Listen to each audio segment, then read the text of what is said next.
Now, this is going to make it fun for editing, but this is a Catalina video, and this is the intro for today. This is our fuel tank, which is in great shape. This is the bottom of the fuel tank. This is where the sender is located. We have this panel that separates the rear tire right here from that tank. So, and then there's the filler neck, which you can see the location over there. What we are thinking is, one, no matter what, we're going to have an access panel. It's probably going to be up high, just because it's going to minimize the chance of leakage, because we want to add our pump in tank. This is the sending unit that I so far haven't found. I haven't found any of these. So luckily, this one appears to work. We will pull this off, clean it out real good, make sure everything's kosher, because I haven't seen another 66 sending unit. What we want to do is, now he's going to show you where that sits in the tank. Remembering that's the bottom.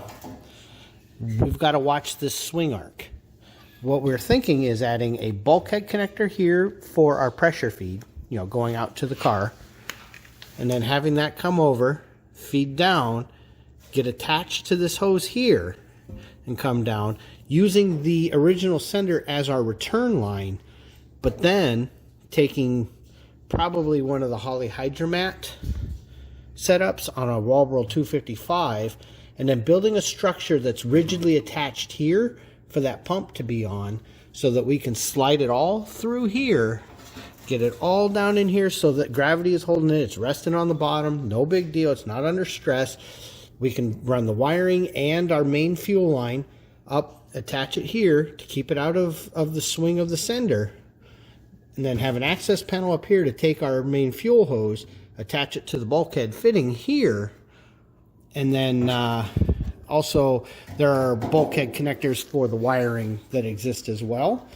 I think that might be our easiest solution, because that, I know it's hard to get at right now, but that would just be right up there and be actually a lot simpler to plumb than some of the other things we have looked at.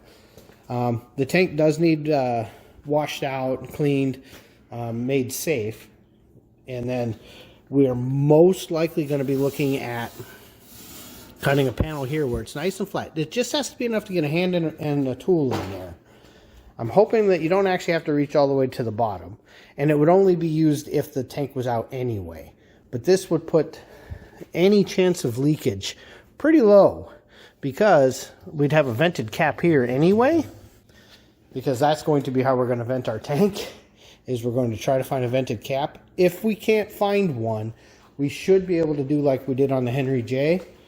When this flap is up, remember the cap was here, I may be able to put one of those rollover style pop-ups right in the tank right there.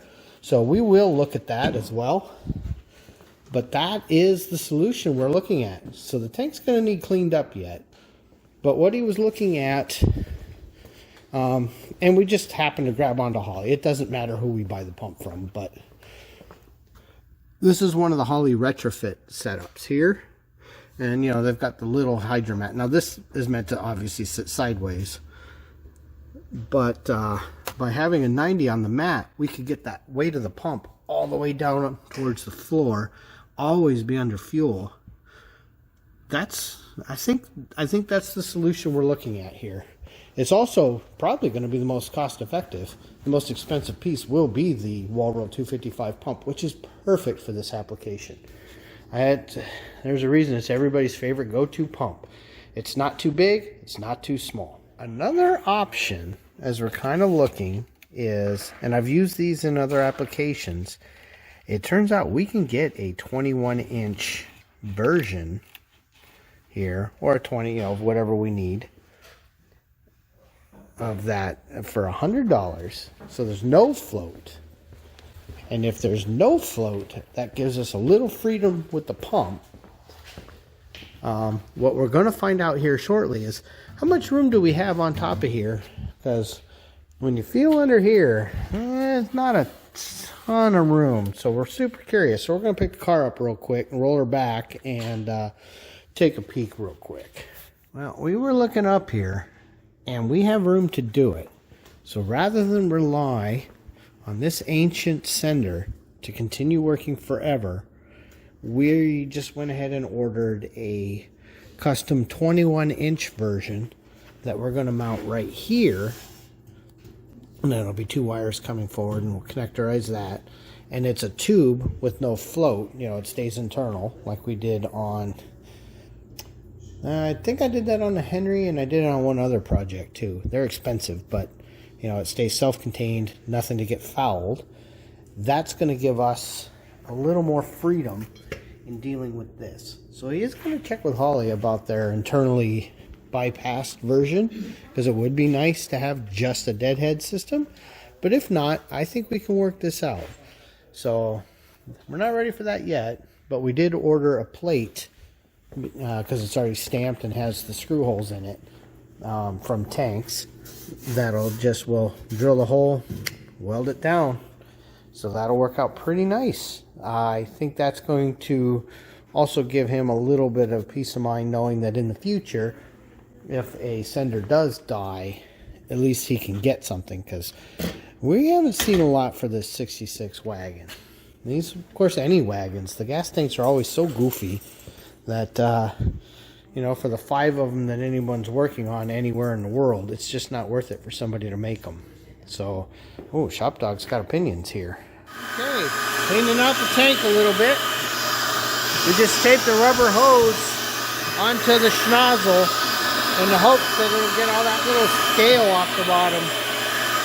So we'll show you the results in just a second. Okay, so now you should be able to see just how nice it is in that tank. We've got a little bit more down in there, but that'll come out when we rinse it, you know.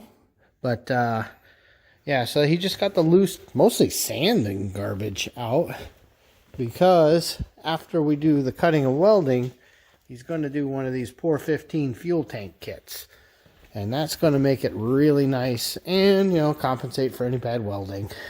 So, all right. Well, the fun and joy of a lowered car is I couldn't get the pads on the jack to lift the front up. So I had to pick it up just bare enough to slide some blocks under, hold the frame up so I could get it up.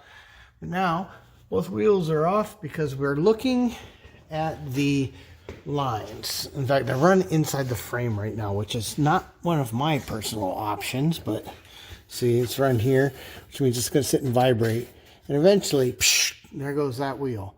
So we're going to change that. But one of the things we got to do while we're doing it is get up here, pull the wheels, and see how hard it's going to be to get onto these, because we didn't install any of this, obviously. Somebody else did, and we don't know how good a job they did.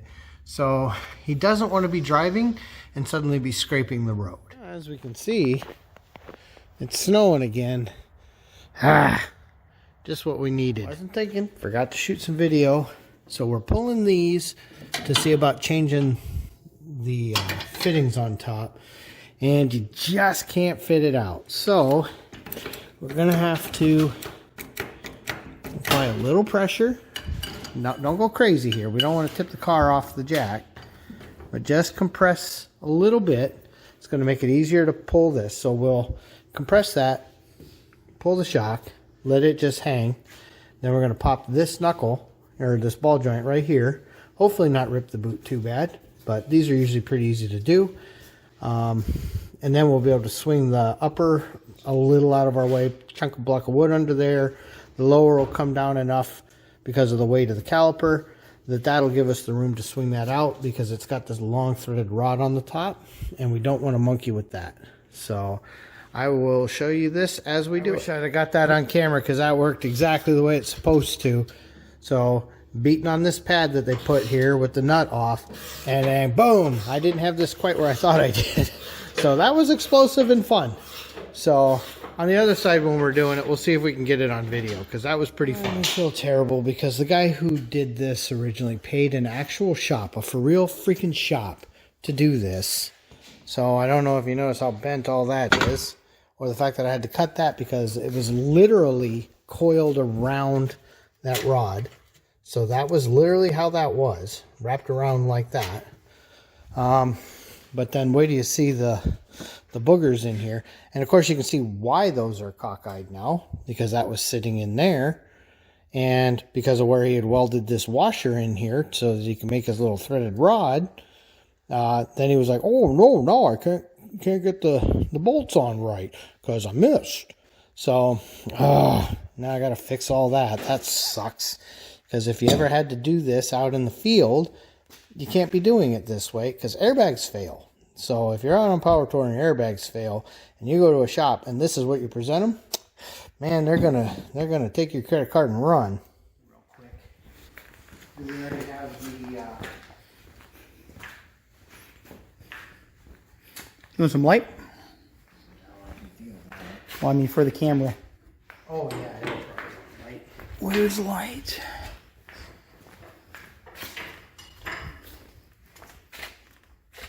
We only had 2 lights out. There's one. There's a light. Ooh, that thing was a lot tighter than Okay. I just pulled the pin, and now we got the castle nut broken. So I can almost just pull it by finger, but I can't. I almost can. Well, let's grab the ratchet. I don't think I have that enabled yet, Jeff. I have spent no time on that. Okay, now notice we have the shock off. So right now I'm just pulling the castle nut on this very dirty ball joint that doesn't want to work. Oh boy. The threads are a little dicky. Happens. Not a lot you can do. Apparently, even Virginia cars aren't perfect. So what we're going to do now is we're going to take some tension off. But this time we're going to try to catch it a little better. So I'm just going to take it down because we're going to let the spring tension, or the weight in this case, actually do most of our work. So I'm going to give us just a tiny gap eventually. There we go. So that's how far that's going to just bling down. Then I'm going to get my little baby smacker.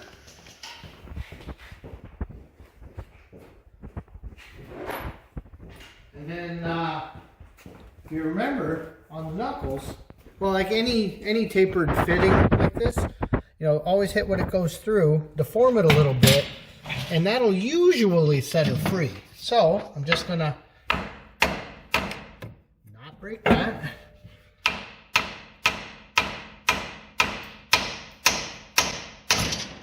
And there.